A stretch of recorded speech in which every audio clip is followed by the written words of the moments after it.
তারাবির নামাজ না পড়লে গুনাহ হবে কিনা? তারাবির নামাজ যদি না পড়েন এর কারণে কাবিরা গুনাহ হবে না। তারাবির নামাজ না পড়লে রোজা হয়ে যাবে, কিন্তু তারাবির নামাজ পড়া উচিত। নবী সাল্লাল্লাহু আলাইহি ওয়াসাল্লাম বলেছেন, মান কামা রমাদানা ঈমানান ওয়া ইহতিসাবা গুফিরা লাহু মা তাকাদ্দামা মিন যামবি। যে ব্যক্তি আল্লাহকে খুশি করার জন্য ঈমানের সাথে তারাবির নামাজ পড়বে, আল্লাহ তার পেছনের সমস্ত গুনাহ মাফ করে দিবেন।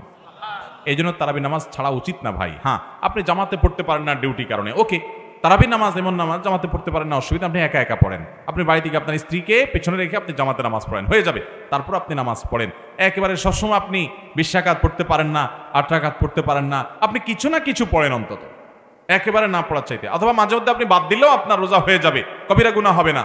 কিন্তু একেবারে তারাবির নামাজ গোটা মাসেই পড়বেন না, সেটা তো উচিত না। রমজান তো আমলের মাস, একটু কষ্ট হলেও, ডিউটির পরে হলেও আপনি রাত 2টা, 1টা, 3টা যখন সুযোগ পাবেন ফজরের আগ পর্যন্ত, এর মধ্যে আপনি তারাবি পড়লেও আদায় হয়ে যাবে যদি ডিউটির কারণে দেরিতে পড়া লাগে। কিন্তু তারাবি পড়তে হবে, পড়ার চেষ্টা করা উচিত। এর মানে এই না যে তারাবি না পড়লে কাবিরা গুনাহ হবে, বিষয়টা এরকম না। যেহেতু এটা ফরজ ওয়াজিব না, সুন্নাত এবং গুরুত্বপূর্ণ সুন্নাত, সেজন্য এটা আদায় করার চেষ্টা থাকা উচিত। নিয়মিত ত্যাগ করলে গুনাহ হবে, কিন্তু এটা করলে, ত্যাগ করলে অর্থাৎ তারাবি না পড়লে যে রোজা হবে না, ব্যাপারটা কিন্তু সেরকম না।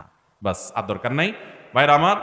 আমাদের প্রশ্নের উত্তর এবার দিতে হবে। বসেন বসেন, শেষ হয় নাই তো এখনো, 1 মিনিট একটু অপেক্ষা করেন। এবার পুরস্কার দেওয়ার পালা।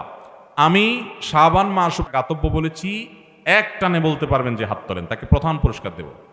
সাদরুল্লাহ ভাই দাঁড়াইছেন আগে, বলেন। 1 নম্বর হলো বেশি বেশি করে শাবান মাসে নফল রোজা রাখা। দ্বিতীয় গাতব্য বিষয় হলো শাবানের শেষের দিকে নফল রোজা না রাখা, শুরুর দিকে, মাঝের দিকে রাখা। হ্যাঁ। তৃতীয় হলো আগের বছরে ভাঙতি রোজা রাখলে সেগুলো রমজানের আগে আগে শাবানের মধ্যে রেখে ফেলা, যেমনটি আমাদের আয়েশা করতেন। তৃতীয়। হ্যাঁ।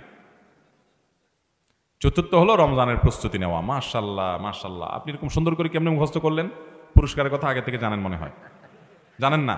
মাশাআল্লাহ, জানা ছাড়াই মুখস্থ করে রাখছে ভাই। কি নাম আপনার? শাওন। কি করেন? গণিতে অনার্স করছেন, 3rd ইয়ার। শাওন ভাই মাশাআল্লাহ, জাযাকাল্লাহ খাইর। আল্লাহ তাআলা আপনাকে আমলের তৌফিক দান করুন। এই শাবান মাসে ইনশাআল্লাহ কিছু নফল রোজা রাখবেন তো? কিছু হলেও রাখবেন তো ইনশাআল্লাহ? নিয়ত করছেন? আগে থেকে নিয়ত করছেন?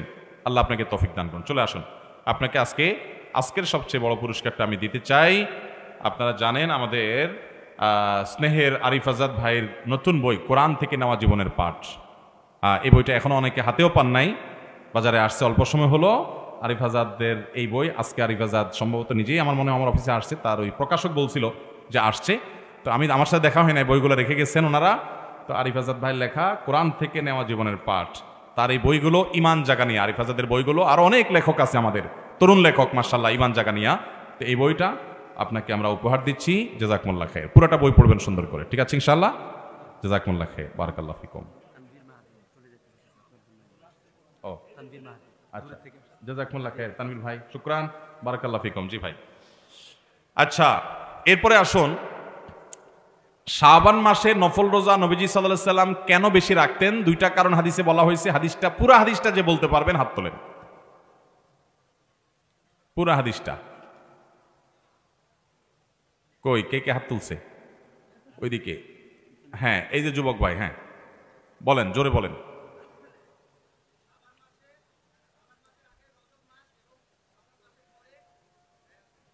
রমজান মাস।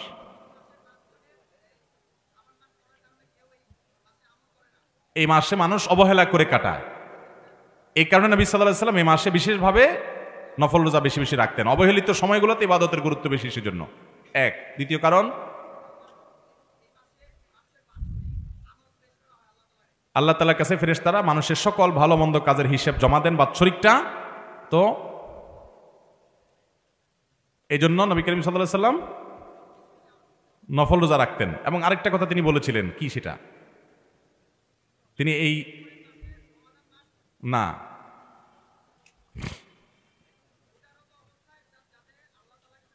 তার আমল নামা যেন পেশ করা হয়। তিনি বলতেন, আমি পছন্দ করি, আমি চাই যে আমার আমল নামা পেশের সময় যেন আমি রোজাদার থাকতে পারি, এই জন্য আমি এই টাইমে রোজা রাখি বেশি বেশি। মাশাআল্লাহ মাশাআল্লাহ, চলে আসেন, সামনে চলে আসেন। মাশাআল্লাহ, জাযাকুমুল্লাহ খাইর। আচ্ছা, উনি আসতে থাকুক, আমি এই ফাঁকে আমার আরেকটা প্রশ্ন বলি। আমরা সম্মানিত 4 মাস সম্পর্কে বলেছিলাম, সম্মানিত 4 মাস কোনটা এটা বলতে হবে, এবং সম্মানিত 4 মাসে 3টা কর্মসূচির কথা বলছি।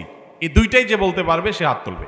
ওই পিছনের ভাই হাত তুলছেন, হ্যাঁ 1 মিনিট দাঁড়ান, আপনি আসেন, এদিকে আসেন, সামনে আসেন। যুবক ভাই কি নাম? দেওয়ান রিফাত হাসান। আপনি কি করেন? Honours second year. মাশাআল্লাহ। আপনি এই যে হাদিসের দুটি ফজিলত শুনলেন, এটার কারণে ইনশাআল্লাহ শাবানে কিছু নফল রোজা রাখবেন ইনশাআল্লাহ? নিয়ত করছেন তো? আল্লাহ তাআলা আমাদেরকে আমলের তৌফিক দান করুন। আমরা যদি আমলের নিয়ত নিয়ে যাই তাহলে মাহফিল সফল হবে, এটা আমরা বলেছিলাম। যুবক ভাই, আপনাকে আমি আমাদের শেখ আব্দুল্লাহ মোহাম্মদ সাইফুল্লাহ ভাইয়ের আরেকটা বই, যে আফসোস রয়েই যাবে, যে আফসোস রয়েই যাবে, কোরআনে কিছু লোক আফসোস করবে কিয়ামতে, তাদের সম্পর্কে বলা হয়েছে এই বইয়ে, সেটা আপনাকে হাদিয়া। জাযাকুমুল্লাহ খাইর, বারাকাল্লাহু ফিকুম। মা বাবার জন্য আপনি মাশাআল্লাহ চিন্তা করছেন, আল্লাহ তাআলা আপনার মা বাবাকে সুখে শান্তিতে রাখুন এবং তাদের প্রতি রহম করুন, দোয়া করি। জি ভাই আসেন, যুবক ভাই কাছে ভাই, আপনারা উঠাউঠি কেন করছেন? একটু বসেন, বসেন। এই যুবক ভাই তাড়াতাড়ি আসেন।